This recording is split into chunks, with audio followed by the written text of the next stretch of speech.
বলিউড অভিনেত্রী দীপিকা পাডুকোনকে ঘিরে শুরু হয়েছে জোর জল্পনা। একের পর এক বড় প্রজেক্ট থেকে বাদ পড়ার খবরে উত্তাল বলিপাড়া থেকে শুরু করে সামাজিক যোগাযোগ মাধ্যম। আর প্রতিবারই তার জায়গায় উঠে আসছে আরেকটি নাম, তৃপ্তি ডিমরি। এই বিতর্কের সূত্রপাত সন্দীপ রেড্ডি ভাঙ্গার বহুল আলোচিত সিনেমা স্পিরিটকে ঘিরে। সিনেমাটি শুটিংয়ের সময় দীপিকা দৈনিক ৮ ঘন্টার বেশি কাজ না করার সিদ্ধান্তের কথা জানান। সেই সিদ্ধান্ত ঘিরে শুরু হয় বিতর্ক। শেষ পর্যন্ত সিনেমাটি থেকে তাকে সরিয়ে নেওয়া হয়। পরে নায়িকা হিসেবে চূড়ান্ত করা হয় তৃপ্তি ডিমরিকে। সম্প্রতি প্রকাশ্যে আসা সিনেমার পোস্টারে নায়িকা হিসেবে দেখা গিয়েছে তৃপ্তিকেই।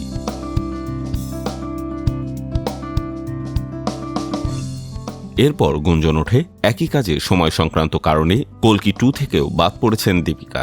যদিও এ নিয়ে আনুষ্ঠানিক ঘোষণা না এলেও বলিউডে এই খবর নিয়ে বিস্তর চর্চা চলে। এবার নতুন করে আলোচনায় বিশাল ভরদ্বাজের আগামী সিনেমা ও রোমিও।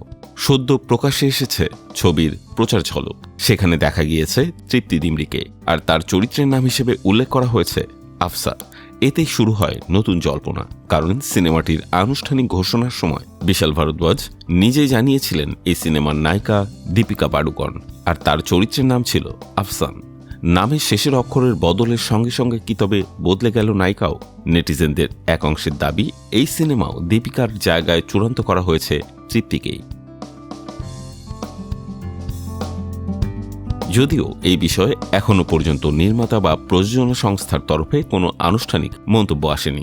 ও রোমিওর ঝলকে শাহিদ কাপুরের লুকও আলাদা করে নজর কেড়েছে। সারা শরীরে ট্যাটু, ভয়াবহ ও রুক্ষ চেহারা।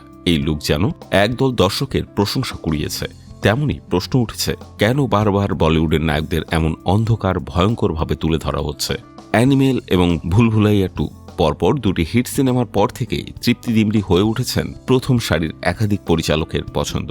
বলিউড সূত্রের দাবি, এই দুটি সিনেমাই তার ক্যারিয়ারের টার্নিং পয়েন্ট। একাধিক বড় প্রজেক্টে ধারাবাহিকভাবে সুযোগ পাওয়া, নামী পরিচালকদের সিনেমায় জায়গা করে নেয়া ও সব মিলিয়ে প্রশ্ন উঠেছে, তৃপ্তি কি ভবিষ্যতের শীর্ষ নায়িকা, নাকি এই উত্থান আপাতত গুঞ্জনের মধ্যেই সীমাবদ্ধ?